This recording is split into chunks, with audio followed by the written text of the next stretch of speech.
Thank you so much आप लोगों को कि इतनी देर किसी को बैठ के सुनना सबसे बड़ी बात ये होती है, क्योंकि जब वहाँ पे हम बैठ के किसी को सुनते हैं तो उतना पेशेंस रखना पड़ता है, ये मुझे लगता है।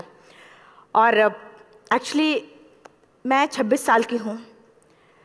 2011 में चलती ट्रेन से मुझे कुछ बदमाशों ने, मैं वॉलीबॉल चैंपियन भी रह चुकी हूँ, 2011 में चलती ट्रेन से मुझे बदमाशों ने एक गोल्ड चेन पहनी थी, चलती ट्रेन से मुझे उठा के बाहर फेंक दिया था। लखनऊ से दिल्ली आ रही थी मैं। कंपार्टमेंट में बहुत सारे, जनरल कंपार्टमेंट था, बहुत सारे लोग थे, किसी ने मना नहीं किया। एक प्लेयर का जो स्पिरिट होता है वो अपने आप, जब कोई छीनने की कोशिश करता कुछ भी, वो देता नहीं है। तो मेरे में भी था, मैंने मना किया और उन्होंने मुझे चलती ट्रेन से, वो 4-5 थे, उन्होंने बाहर फेंका। दुर्भाग्य ये था कि उसी समय दूसरी ट्रैक से ट्रेन आई और मैं उस ट्रेन में टकराई, फिर नीचे गिरी। दोनों ट्रेनें निकल गईं। कुछ देर बाद मैंने हाथ को ऐसे रख के उठने की कोशिश किया तो देखा कि मेरा पैर कट चुका था। थाई को उठा के देखा, मेरा पैर ऐसे जीन्स में लटका हुआ था, ब्लड फोर्सफुली निकल रहा, दूसरे पैर की हड्डियाँ टूट टूट के बाहर निकल चुकी थी। पूरी रात मैं चिल्लाती रही ट्रैक पे, छोटे छोटे पत्थर होते ऐसे चिल्लाती रही कि कोई बचा ले, कोई नहीं आया बचाने। और जब पूरी रात चिल्लाते चिल्लाते इतना कि मुझे दिखाई भी देना बंद हो गया, जब ट्रेन आता था तो वाइब्रेट होता था। इतना ही नहीं, फ्री का इनविटेशन भी लोगों को मिल गया था, कुछ लोगों को। ट्रैक पे आपने ट्रेन की ट्रैक पे छोटे छोटे चूहे देखे होंगे, मेरे कटे हुए पैर पे आग के मेरे पैर कुतर रहे थे। मैं ब्रेन कॉन्शियस मेरा पूरा काम कर रहा था मेरे, लेकिन बॉडी में कोई भी मूवमेंट नहीं था। पूरे पल में वही चीज़ें सोच कि कैसे मैं अपने आप को कैसे बचा पाऊँ। लेकिन करीब पूरी रात ऐसे बीता। सुबह गांव वालों ने मुझे बरेली डिस्ट्रिक्ट हॉस्पिटल यूपी में है, वहाँ पे हुआ था ये। सुबह गांव वालों ने मुझे उठाया, डिस्ट्रिक्ट हॉस्पिटल ले जाके रखा। तो फार्मासिस्ट, डॉक्टर, सीएम, जितने लोग थे आपस में बातें कर रहे हैं, अरे हमारे पास तो एनेस्थीसिया नहीं है, ब्लड नहीं है, इसका इलाज शुरू करें तो हम कैसे करें। मुझे भी नहीं दिखाई तो नहीं, लेकिन मेरा सुनाई दे रहा था सब कुछ वहाँ पे। कहाँ से हिम्मत आई मुझ में, मुझे भी नहीं पता। मैंने बोला वहाँ पे कि सर जब मेरा पूरा पैर कटा, तब मैंने इतनी देर रेलवे ट्रैक पे थी, मैं उस चीज़ को बर्दाश्त किया, तो अभी तो आप मेरे अच्छे के लिए मेरे पैर काटेंगे। शायद आपको यकीन नहीं होगा, या फिर कभी आप लोगों ने ये चीज़ नहीं देखी, कोई डॉक्टर या फार्मासिस्ट अपना ब्लड दे के किसी पेशेंट को बचाया। मेरी इस बात को सुनने के बाद वहाँ के डॉक्टर और फार्मासिस्ट दोनों ने एक एक यूनिट ब्लड दिया और मेरे पैर को बिना एनेस्थीसिया अलग कर दिया गया। आज भी मैं उस दर्द को महसूस करती हूँ। जब भी मैं जब बोलती हूँ तब मैं वो चीज़ें महसूस करती हूँ। उसके बाद जब बात मीडिया में आई, लोगों को पता चला कि रिमा नेशनल प्लेयर है, KGMC king George medical college Lucknow में एडमिट करा, लखनऊ से फिर sport minister, AIIMS trauma centre Delhi. तब तक सब ठीक ठाक चल रहा था, प्लेयर होने की वजह से अच्छा ट्रीटमेंट मिलना शुरू हुआ। करीब 4 महीने मैं एम्स में रही। एम्स में रहने के बाद जब मैं थोड़ा ठीक हुई, करीब 25 दिन बाद जब ठीक हुई, न्यूज़पेपर में गोल गोल लिख के आ रहे कि अरुणिमा के पास टिकट नहीं था, अरुणिमा ट्रेन से कूद गई। उसका खंडन किया घर वालों ने, फिर बोला कि अरुणिमा सुसाइड करने गई थी। जिस लड़की का शरीर का एक अंग कट चुका, पूरी जिंदगी का पता नहीं कि व्हील चेयर है, बैसाखी या पता, यहाँ तक कि मेरे स्पाइन में 3 फ्रैक्चर था, मुझे ये भी नहीं पता था कि मैं बेड से उठ भी पाऊंगी कि नहीं। अंदाजा लगाया जा सकता, सिर्फ अंदाजा लगाया जा सकता है कि उसकी दिलो दिमाग पे क्या चल रहा होगा, उस परिवार की क्या स्थिति रही होगी जब जिस परिवार की एक यंग एज लड़की का इस तरीके का सिचुएशन हुआ हो। फिर भी कहते हैं कि जहाँ चाह होती वहाँ राह मिली जाती है। एम्स के हॉस्पिटल के बेड पे मैंने डिसाइड किया, क्योंकि अपनी बातें हम चिल्ला चिल्ला के करें, वो सिस्टम की इतनी हाई लेवल की बातें हो रही थी कि हम एक मध्यम वर्गीय फैमिली से थे, हम अपनी बातें चिल्ला चिल्ला के कह रहे थे, लेकिन कोई नहीं सुन रहा था। लेकिन कहते हैं मैंने अपने दिल, दिमाग, अंतरात्मा से ये चीज़ सोच लिया कि ठीक है, आज आपका दिन है, जितना चाहो बोल लो, एक दिन तो मेरा दिन आने वाला, मैं प्रूफ कर दूंगी कि मैं क्या हूँ, मैं क्या थी, ये मैं प्रूफ कर दूंगी। हॉस्पिटल के बेड पे डिसाइड किया वॉलीबॉल लाइफ का सबसे टफ गेम करना है, तब मैंने माउंटेनिंग चुना। जब मैंने माउंटेनिंग कहने और करने में बहुत फ़र्क होता है। जब मैंने माउंटेनिंग की बात सोची और लोगों के सामने, सबसे बड़ी चीज़ थी सही गाइडेंस में ट्रेनिंग लेना, दूसरा स्पॉन्सरशिप। इतना बड़ा एक साथ तो मैंने 40 से 50 लाख मैंने वाकई में कभी नहीं देखे थे पहले। मेरे लिए बहुत बड़ी चीज़ थी वो इकट्ठा कर पाना। जब मैंने लोगों के सामने रखा कि मैं माउंटेनिंग करना चाहती हूँ, एवरेस्ट के लिए मुझे ट्राई करना है, हर किसी ने मुझे बोला कि क्या है, पागल हो चुकी हो क्या, तुम्हारा दिमाग खराब हो चुका, तुम कभी नहीं कर सकती माउंटेनिंग। एक पैर आर्टिफिशियल है, दूसरे में रॉड है, और तुम्हारा दिमाग खराब है, स्पाइन में भी फ्रैक्चर है, तुम पागल होगे, चुपचाप कोई नौकरी करो, जीवन यापन करो। क्योंकि लोगों का सबसे बड़ा प्रॉब्लम ये होता, लोग फिजिकल देखते, पैरों को मेरी अंतरात्मा में क्या चल रहा था वो तो किसी को पता ही नहीं था। मुझे लगता है कि आज यहाँ पे मैं भी सुबह से देख रही हूँ, इतने अच्छी अच्छी चीज़ें मैंने सीखी यहाँ पे। बहुत बड़े बड़े स्पीकर को शायद आप लोगों ने भी सुना, आज मैं भी आपको यहाँ पे कि चाहे जितना मोटिवेट करूँ, चाहे जितना चीज़ें मैं बताऊँ, लेकिन मुझे लगता है सबसे बड़ा मोटिवेटर कौन होता, आप खुद। जिस दिन किसी भी लक्ष्य के प्रति आपकी अंतरात्मा जाग गई, आपको कोई नहीं रोक सकता उस लक्ष्य को पाने में। ये मैं किताब से बातें नहीं बोल रही हूँ, ये मैं एक एक पल मैंने मैं कोई भी किताब की बातें नहीं, एक एक पल आज जो मेरा 26 साल का एक्सपीरियंस है वो मैं बता रही हूँ सिर्फ आपको। उसके बाद किसी तरीके से मैनेज किया मैंने। भाई साहब, मेरा परिवार मेरा बैकबोन था। परिवार ने मुझे, भाई साहब ने मुझे कहा कि मैडम बछेंद्री पाल जिन्होंने 1984 में एवरेस्ट समिट किया, उनसे मिलते हैं, वो ज़रूर कुछ ना कुछ करेंगे। हॉस्पिटल से निकलने के बाद मेरे राइट लेग में स्टिचेस लगी थी। मैंने डायरेक्टली घर जाने की बजाय, जब लोग ये सोचते हैं कि मुझे अपना जीवन यापन कैसे करना है, जब लोग ये सोचते हैं कि मुझे अपनी ज़िंदगी के, मेरे दिमाग में सिर्फ 2 चीज़ें चल रही थी, मुझे इनका जवाब कैसे देना है और एवरेस्ट समिट कैसे करना है। फर्स्ट तुरंत गए बछेंद्री मैम के पास। जब मिले, मैम ने फर्स्ट टाइम जब मुझे देखा तो उन्होंने कहा, अरुणिमा, उनकी आंखों में आंसू आ गए। उन्होंने बोला, अरुणिमा, तूने ऐसी हालात में एवरेस्ट जैसे दुरूह पहाड़ के बारे में सोचा तो तूने अपने अंदर तो एवरेस्ट फतह कर लिया, अब तो सिर्फ लोगों के लिए। मेरे परिवार को छोड़ के बाहर की पहली ऐसी महिला थी जिन्होंने मुझ पे भरोसा किया था कि हाँ अरुणिमा, तुम कर सकती हो। मेरे लिए वही बहुत बड़ी चीज़ थी। प्लानिंग भी कर ली, मैम भी मिल गई, सब हो गया। लेकिन जब उतरते हैं फील्ड में तब पता चलता कि हम क्या हैं। रोड हेड से मैं पहुंच गई। मैडम ने कहा कि ठीक है, तुम्हारे कहने, तुम्हारे सोचने से कुछ नहीं होगा अरुणिमा, प्रूफ करो कि कर सकती हो। मैंने कहा बस एक मौका चाहिए मुझे।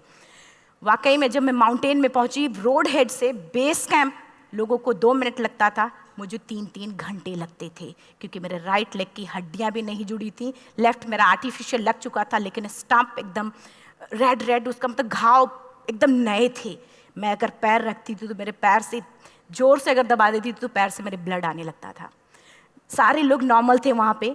हर कोई ये बोलता कि एक पीक के लिए जाते थे तो हर कोई मुझे ये बोलता कि अरुणिमा, तुम धीरे धीरे आओ। मेरे दिमाग में हर बार यही बात चलती थी कि क्या है, मैंने एवरेस्ट का प्लान किया, मैं इनके बराबर भी नहीं चल पा रही हूँ। खुद से संकल्प लिया कि कोई बात नहीं, एक दिन ऐसा आएगा कि मैं इनसे पहले जाऊँगी। और आपको शायद यकीन ना हो, आने वाले 8 महीने बाद पूरा का पूरा वेट उठा के बेस कैंप से साथ निकलते और टॉप पे पहले पहुंचते।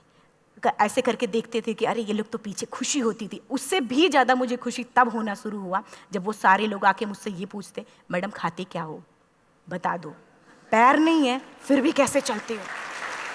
उसके बाद पूरा मुझे स्पॉन्सरशिप मिला। मैं जब एवरेस्ट के लिए गई, मेरे लिए सबसे बड़ा, एवरेस्ट की जर्नी में मेरे सबसे बड़ा चैलेंज यही था कि दूसरे को समझा पाना। मैं नहीं समझा पाती कि भाई मैं कर सकती हूँ।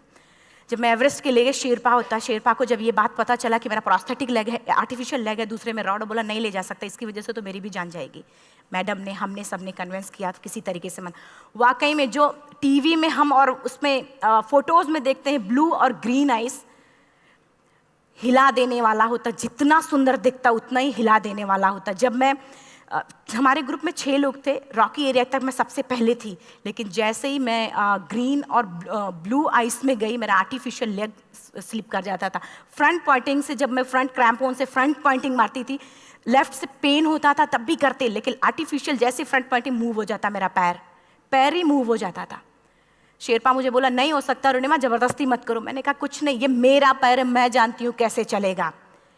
फाइनली 1, 2 बार, 3 बार करने, 4 बार, 5 बार होल हो जाता था। आइस थोड़ा टूट के निकलता था तो मैं वहाँ पैर रख के जाती थी। कैंप 3 तक ठीक था, प्रॉपर एक्लेमेटाइज किया अपने आप। कैंप 3 तक जनरली गए।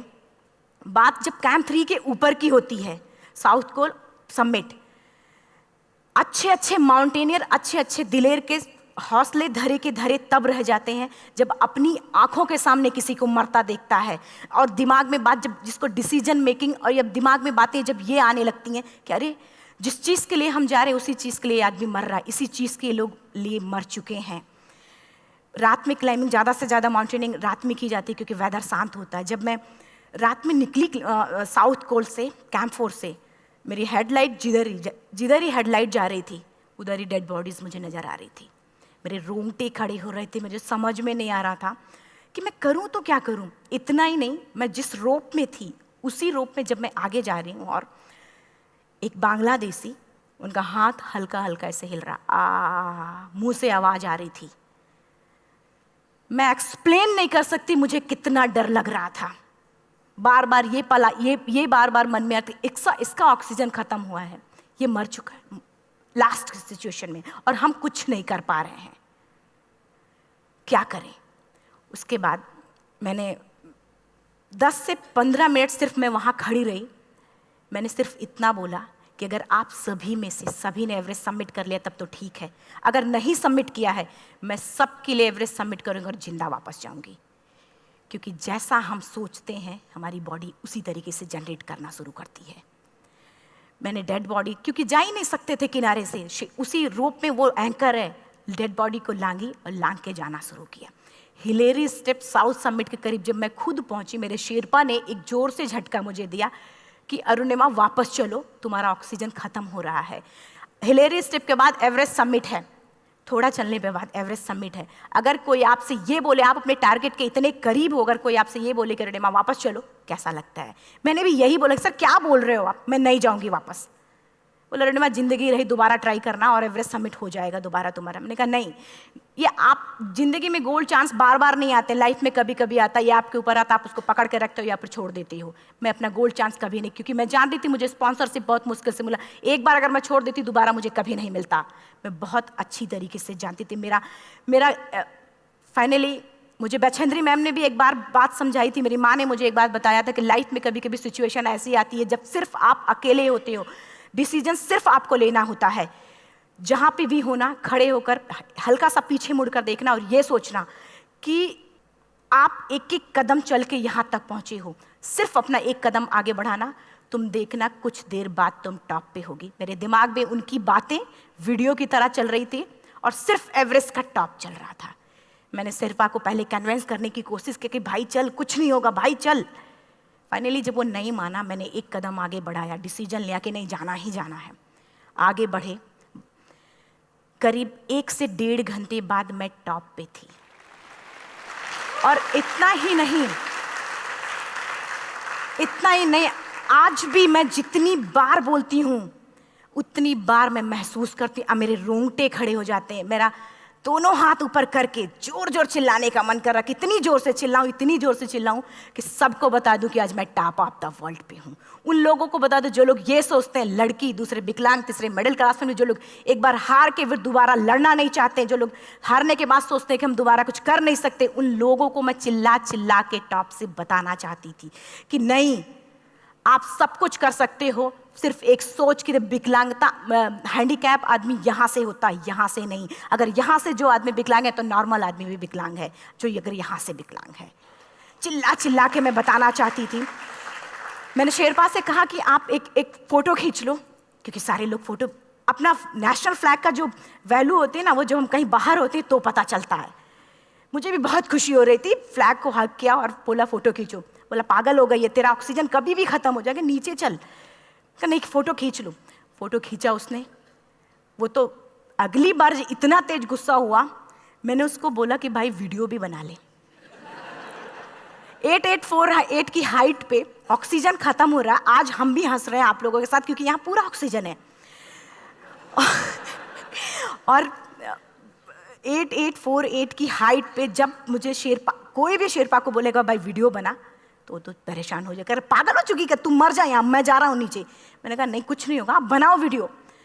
किसी तरीके से मैं 4-5 पेयर बैटरी रख के लेके गई कि डिस्पोजल कैमरा, एक अलग कैमरा, कि मतलब एक नहीं काम करेगा तो दूसरा करेगा, प्रॉपर प्लानिंग से। शायद आप लोग भी सोचो कि वाकई में लड़की को इतना बड़ा रिस्क लेने की क्या जरूरत थी, कि जिंदगी कभी भी जा सकती थी इसकी। लेकिन मैंने वो रिस्क लिया क्यों? क्योंकि मैं चाहती थी, कहीं ना कहीं से मेरे भी दिमाग में ये बात आ चुका था कि मैं जिंदा वापस ना जाऊं। मैं चाहती थी कि अगर मैं जिंदा ना जाऊं तो ये वीडियो मेरे इंडिया शेरपा से मैंने यही बात बोली, ये वीडियो अगर मैं जिंदा नहीं जाती, ये वीडियो मेरे इंडिया पहुंचा देना, मेरे यूथ तक चला जाएगा। क्योंकि मैं चाहती थी कि 11 अप्रैल 2011 को मेरा एक्सीडेंट हुआ, 21 मई 2013 10:55 पे मैं टॉप ऑफ द वर्ल्ड पे थी। ऑलमोस्ट 1 से 2 साल के अंदर कैसे यहाँ से मैंने ये चीज़, मैंने कभी भी कामयाब होने के, मेरी वो जिंदगी बन चुकी थी, मेरा जुनून बन चुका था, मेरा पैशन मेरा जिद बन चुका था। वो मेरा सोते उठते बैठते सिर्फ मुझे एवरेस्ट दिखाई जाए। और मुझे लगता है किसी को भी अगर अपना लक्ष्य पाना है, यहाँ से अगर वो पागलपन जब तक नहीं आएगा तब तक नहीं होगा। वो फाइनली उसने वीडियो भी बनाया। आप बोल रहे फटाफट रोनिमा नीचे भागो। जब मैं टॉप पे थी तो कुछ लोग और भी थे, लेकिन 10:55 पे मैंने एवरेस्ट समिट, 11 बजे के बाद अगर कोई अटैम्प्ट करने की कोशिश करता है उसको सुसाइड अटैम्प्ट बोलते हैं। जैसे ही मैं नीचे चलना शुरू की, मैंने कहा भाई हाँ चल नीचे चलते हैं। ज़्यादा से ज़्यादा मौतें नीचे आते वक्त होती हैं एवरेस्ट पे। जब मैं नीचे आ रही हूँ, थोड़ा दूर ही मैं नीचे चली थी, मेरा ऑक्सीजन पूरी तरीके से ख़त्म। सिर्फ अंदाज़ा लगा सकता कि जब ऑक्सीजन ख़त्म हुआ क्या परिस्थिति रही होगी। मैं ऐसे नीचे गिर गई और शेरपा मुझे बोला कि रोनिमा मुझे यकीन नहीं था कि तू एवरेस्ट सबमिट कर पाएगी, लेकिन फिर भी तूने किया। मैं चाहता हूँ कि रोनिमा जिंदा चल, तू वापस उठ, खड़ी हो। मुझे खड़ा करने की वो कोशिश कर रहा था बार बार, मैं खड़ी नहीं हो पा रही थी, वाकई में दम ही नहीं था। लेकिन फिर भी कहते हैं कि जैसे हमारे नियम होते हैं वैसे ऊपर वाले के भी नियम हैं। उसकी लिस्ट में जब मेरा नाम नहीं है तो वो मुझे नहीं ले जा सकता। अगर दूसरी चीज़, मेरा कॉन्सेप्ट एकदम क्लियर हो चुका था। जब रेलवे ट्रैक पे मैं थी, रेलवे ट्रैक पे 7 घंटे में पड़ी थी, 49 ट्रेन अप डाउन हुई थी, तो मेरा कॉन्सेप्ट एकदम क्लियर हो चुका था। इसका मतलब है कि ऊपर वाले ने अगर मुझे कुछ बचाया है तो कुछ ना कुछ इतिहास रचने के लिए बचाया है। मैंने पॉजिटिव तरीके से सोचा। और उसी समय एक ब्रिटिश क्लाइंबर नीचे से ऊपर आ रहा था और उसके पास 2 ऑक्सीजन, तो उसने एक को वहीं फेंका और दूसरे को लेके नीचे जाना शुरू किया क्योंकि वेदर ख़राब था। मेरा शेरपा मुझे एंकर किया और जाने लगा नीचे, और वो फटाफट उसको लेके आए, मुझे लगाया। उसने बोला रोनिमा तू बहुत लकी है कि तुझे यहाँ पे ऑक्सीजन मिला है। वाकई में ऊपर वाला भी चाहता है कि तू जिंदा रहे। वो मुझे बार बार लकी लकी बोल रहा था। शायद आप लोग में से भी कोई होगा कि जो लक और भाग्य जैसी चीज़ों पे यकीन करता हो, या पता नहीं भी। मैं किसी की भावनाओं को ठेस नहीं पहुंचाना चाहती, लेकिन मैं इन किसी भी चीज़ों पे भरोसा नहीं करती, क्योंकि मेरा मानना है कि लक भी उसी का साथ देता है जिसके अंदर जीतने का जज्बा है। अगर आपके अंदर जीतने का जज्बा नहीं है, चारों तरफ सिर्फ बहाने होते हैं, सिर्फ बहाने, इतना सारा एक्सक्यूज़ होता है। शायद मैं भी अगर वापस आ गई होती तो मैं बोल देती मेरा ऑक्सीजन खत्म है, कोई मुझसे पूछने ना बछेंद्री मन, ना मेरा परिवार, कोई भी मुझे पूछने नहीं आता। लेकिन क्या कभी मैं अपने आप को समझा पाती? कभी नहीं। फाइनली जो भी था, लक भाग्य किस्मत में नीचे आ रही थी, बहुत खुश थी। माउंटेन, डेड बॉडीज, मेरा शेरपा, ये लोग थे। मैं किसी से शेयर भी नहीं कर पा रही थी कि अरे मैंने एवरेस्ट सबमिट किया, किसी से शेयर भी नहीं कर पा रहे थे। फटाफट मैंने नीचे हील मार के, हमारे से हील मार के नीचे आ रहे थे। एकाएक मेरा प्रोस्थेटिक लेग, पूरा का पूरा लेग ही निकल गया। -60 डिग्री तक टेम्परेचर डाउन हो जाता है एवरेस्ट पे। मेरा हाथ वगैरह ये सब ऐसे मूवमेंट, ऐसे मुड़ नहीं रहा था, ब्लड निकलने लगा था, ये सब यहाँ तक। मुझे शेरपा से मैं बोल रही हूँ कि ऑलरेडी मेरा पैर कटा हुआ है, अगर दिमाग में ये बात है कि मेरा हाथ भी काटना पड़ेगा, कैसा लगेगा मेरा दिमाग? क्योंकि ये ऐसा मूवमेंट, रेड 3 स्टेज होती हैं। रेड मेरा हो चुका था, रेड, ब्लैक, ब्लू, ब्लैक हो तो काटना पड़ेगा। तो बार बार मैं बोल रही हूँ शेरपा से कि भाई हाथ मेरा कुछ हो रहा है, इसमें मूवमेंट नहीं हो रहा है, यहाँ सबसे ब्लड हो रहा है। बोला रोनिमा कुछ नहीं, जितना नीचे जाएंगे उतना अच्छा होगा। प्रोस्थेटिक लेग मेरा निकल चुका है, मैं रुकी हूँ, मेरा ऑक्सीजन चल रहा, बड़े मुश्किल से लक भाग्य किस्मत जो भी था मुझे मिला था। शेरपा मेरे आगे है, लास्ट मोमेंट तक वो मुझे बोलेगा, अगर वो मैं नहीं चलती वो मुझे छोड़ के चला जाए। गलती उसकी भी नहीं होती, क्योंकि वो क्या करे, क्लाइंबर की वजह से या तो अपनी जान वो भी दी, गलती उसकी भी नहीं है। लास्ट में मेरी आंखों से आंसू निकलने लगा। मैंने सोचा क्या करूं अब, रोने अपने आप आंसू ने कहीं ना कहीं से आ ही जाता है। दूसरे पल मुझे समझ में आ गया कि रोने धोने से कुछ नहीं होगा। मैंने आंसू को पोंछा और रोप, जो मेरी रोप थी, रोप को पकड़ा, दूसरे हाथ से आर्टिफिशियल लेग को, पैर को घसीट के चलना शुरू हो गया, क्योंकि मेरे पास यही था। ये तो दूसरा था, गिव अप कर दो ही चीज़ थी। पैर को घसीट चलना शुरू हुआ। कुछ दूर नीचे चलने के आने के बाद रॉक था, उसमें घुसे, पैर को खोला, सही किया, फिर नीचे चलना। Camp 4 to summit to camp 4 3500 feet है, और इसमें टोटल जनरली लोग 16 से 17 घंटे में सबमिट कर लेते हैं। मुझे टोटल 28 घंटे लगे थे। हर माउंटेनियर, चाहे बाहर का या फिर इंडिया का, हर किसी ने ये मान लिया था कि अरुणिमा जिंदा वापस नहीं आएंगी। हर किसी ने ये चीज़ मान लिया था। लेकिन मुझे लगता, जब मैं वापस साउथ पोल पहुंची, जब मैं टेंट का जिप खोला, मैंने हर किसी ने कहा कि अरे तू यहाँ है, हम तो सब सोच लिए थे तू चली गई। हर किसी ने ये बोला था। फिर सब खुशी मना रहे थे हम सब। देखिए, ये सब बताने का मेरा सिर्फ एक मकसद था कि सब कुछ हम में है, हम जैसा चाहें वैसा कर सकते हैं। ऑलरेडी टाइम हो चुका है। मैं एक चार लाइन की पंक्ति सिर्फ बोलूँगी। मैं एक्चुअली, मेरा एम है कि मैं वर्ल्ड के जो कॉन्टिनेंट हैं, कॉन्टिनेंट के हाईएस्ट पीक समिट करूं। एशिया का एवरेस्ट हो चुका है, अफ्रीका किलिमंजारो हो चुका है, यूरोप का एल्ब्रूस हो चुका है। 23 नवंबर को मैं जा रही हूँ ऑस्ट्रेलिया हाईएस्ट पीक के लिए। बस आप लोगों की गुड विशेस चाहिए।